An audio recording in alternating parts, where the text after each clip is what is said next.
Hello friends, welcome back to my YouTube channel. आशा करती हूँ कि आप सभी स्वस्थ एवं मस्त होंगे।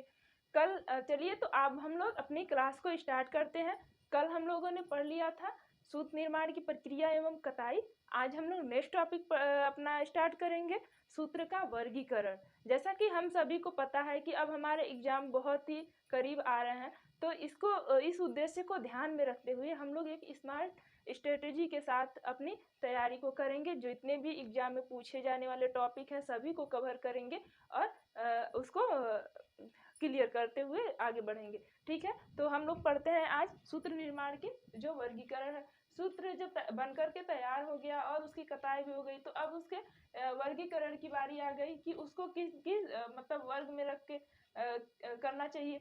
ठीक है, तो जो सूत्र का वर्गीकरण है उसका पहचान सूत्र के प्रकार, माप, ऐंठन और घुमाव की मात्रा और उसके भागों द्वारा मतलब संख्या द्वारा निर्धारित किया जाता है। यानी कि जो हमारा सूत्र का जो वर्गीकरण है वो उसके घुमाव, ऐंठन, माप, मात्रा इन सभी को ध्यान में रख करके इसकी संख्या को क्या किया जाता है, विभाजित किया जाता है, वर्गीकृत किया जाता है और उसी माप एवं ऐंठन के आधार पर सूत्रों का वर्गीकरण किया जाता है। ठीक है, तो मुख्य रूप से जो सूत्र है वो 3 प्रकार के हैं। सूत्र के मुख्य रूप से 3 प्रकार है, सादा सूत्र, टेक्सचर सूत्र, स्पंज सूत्र। ठीक है, सादा सूत्र, टेक्सचर सूत्र और स्पंज सूत्र। अब हम लोग इन तीनों के बारे में थोड़ा थोड़ा अध्ययन करेंगे क्योंकि एग्जाम में पूछे जाते हैं। ठीक है, अब हम लोग थोड़ा थोड़ा सभी के बारे में पढ़ेंगे। तो सबसे पहले हम लोग प्लेन यार्न के बारे में पढ़ेंगे, सादे सूत्र के बारे में। तो सादा सूत्र जो होता है वो उसका जो वस्त्र होता है वो रेशम के समान होता है और इसके जो तंतु होता है वो पूर्णतः मजबूत होता है और उपयोग में लाया जा सकता है। क्लियर है? और यह लंबा, चिकना और इसके जो धागे होते हैं वो काफ़ी पास पास होते हैं। और अब हम लोग इसकी जो विशेषताएं हैं उसको देखेंगे। तो इसकी जो विशेषताएं हैं ये चिकने और चमकदार होते हैं, फुज्जीदार ये नहीं होते हैं। जो प्लेन सूत्र होते हैं वो फुज्जीदार नहीं होते हैं और ये आसानी से इसमें गठाने भी नहीं होती हैं और धूल को ग्रहण मतलब ये बहुत ही आसानी से धूल को ग्रहण कर लेते हैं और यह ठंडे एवं आरामप्रद होते हैं और इसके जो वस्त्र होते हैं वो अधिक भारी भी होते हैं और कुछ वस्त्र हल्के भी होते हैं जो प्लेन सूत्र के होते हैं। ठीक है, तो देखेंगे जो वस्त्र होते हैं वो बनावट के आधार पर लटक जाते हैं, ऐंठन की मात्रा के आधार पर ये खींचते हैं। इनको जब खींचा जाता है तो ये इनके जो खींचने की जो क्षमता है वो ऐंठन की मात्रा के आधार पर तय होता है और ये अपारदर्शी नहीं होते हैं, यानी कि ये पारदर्शी होते हैं।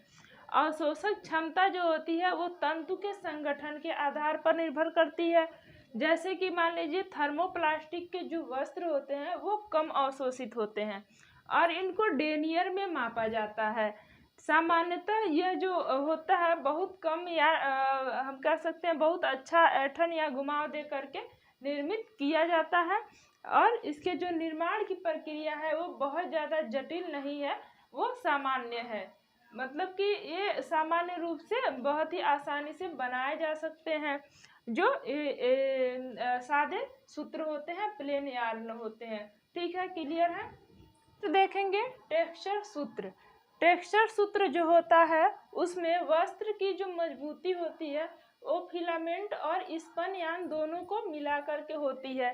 ठीक है, यानी कि दोनों के रूप में इसकी मजबूती पाया जाता है। स्पन सूत्र और फिलामेंट दोनों प्रकार के तंतुओं की मजबूती टेक्सचर सूत्र में मिलता है। ठीक है, यह मजबूती और बनावट के आधार पर निर्भर करता है कि किस प्रकार का मतलब इसकी जो मजबूती है वो बनावट के आधार पर निर्भर करता है कि किस प्रकार के वस्त्र को किसके उपयोग के लिए बनाया जा रहा है, तो उसी के आधार पे ये निर्भर करता है। ठीक है, इसकी जो विशेषताएं हैं वो लंबे, निरंतर, अनियमित, छिद्र युक्त और लोचमय धागे इसके होते हैं। इसके जो धागे होते हैं वो लंबे होते हैं, जैसे कि हम लोगों ने पढ़ा फिलामेंट सूत्र है तो लंबे होंगे ही, और निरंतर मतलब कि बहुत लंबे, और ये अनियमित होते हैं, छिद्र युक्त होते हैं और लोचमय धागे इसके होते हैं। ठीक है।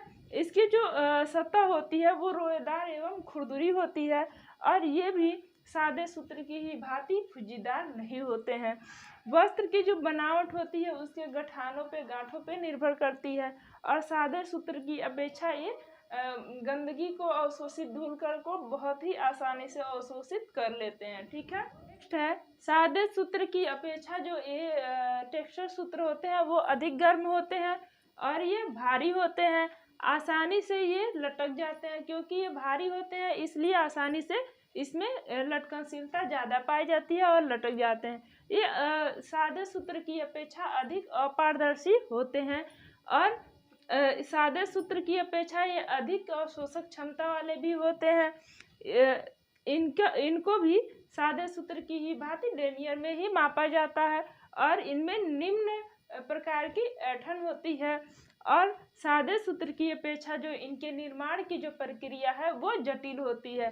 तो इस प्रकार से टेक्सचर सूत्र जो होते हैं वो गर्म भी होते हैं और भारी होने के कारण ये आसानी से लटक भी जाते हैं और ये सादे सूत्र से भी और अधिक अपारदर्शी होते हैं और इनमें अवशोषक क्षमता ज़्यादा पाई जाती है। इसको भी डेनियर में ही मापा जाता है और इनमें निम्न प्रकार की ऐंठन पाई जाती है, किंतु इनके जो निर्माण की प्रक्रिया है वो सादे सूत्र से अधिक जटिल है। अगर हम लोग मतलब तुलना करके जब पढ़ते हैं किसी चीज़ को तो वो जल्दी से याद हो जाती है, इसलिए हमेशा तुलना करके। नेक्स्ट देखेंगे तीसरा स्पन यार्न यानी कि स्पन सूत्र के बारे में।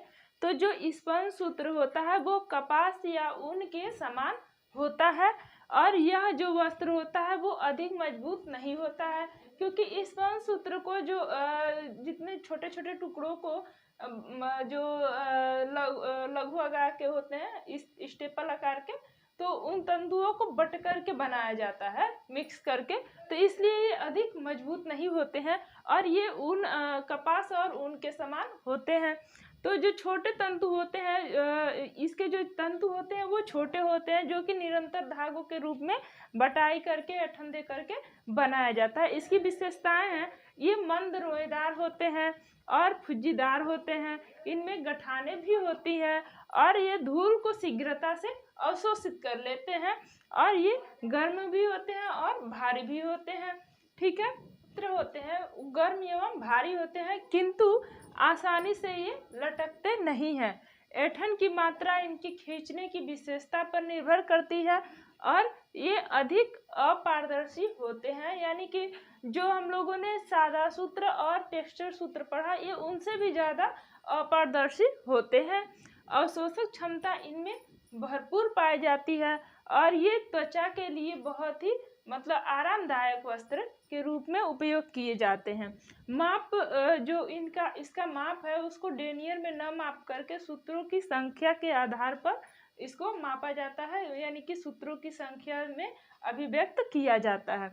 ये इनकी जो बनावट है उसमें ऐंठन विभिन्न प्रकार मतलब कि जिस प्रकार का वस्त्र उपयोग में लाने के लिए बनाया जाता है उसी तरह से इसके सूत्र में ऐंठन का भी प्रयोग किया जाता है और इनकी जो निर्माण की जो प्रक्रिया है वो अत्यधिक जटिल है। सादे अथवा वो टेक्सचर सूत्र से भी अधिक जटिल इनके निर्माण की प्रक्रिया है। तो इस प्रकार से हम लोगों ने देखा कि प्लेन सूत्र, टेक्सचर सूत्र और स्पन यार्न। तो इसमें सबसे ज़्यादा जटिल रूप से बनावट जो थी वो निर्माण की प्रक्रिया थी स्पन यार्न की। ठीक है। नेक्स्ट पढ़ेंगे अन्य आधार पर सूत्र के प्रकार। मतलब पहले तो हम लोगों ने पढ़ा मुख्य रूप से जो सूत्र के प्रकार थे, तो मुख्य रूप से सूत्र के जो प्रकार हैं वो 3 प्रकार के हैं और अन्य आधार पे सूत्रों के जो प्रकार हैं वो मुख्य रूप से 2 आधार पे है। पहला है भागों की संख्या के आधार पे और दूसरा है संरचना के आधार पे।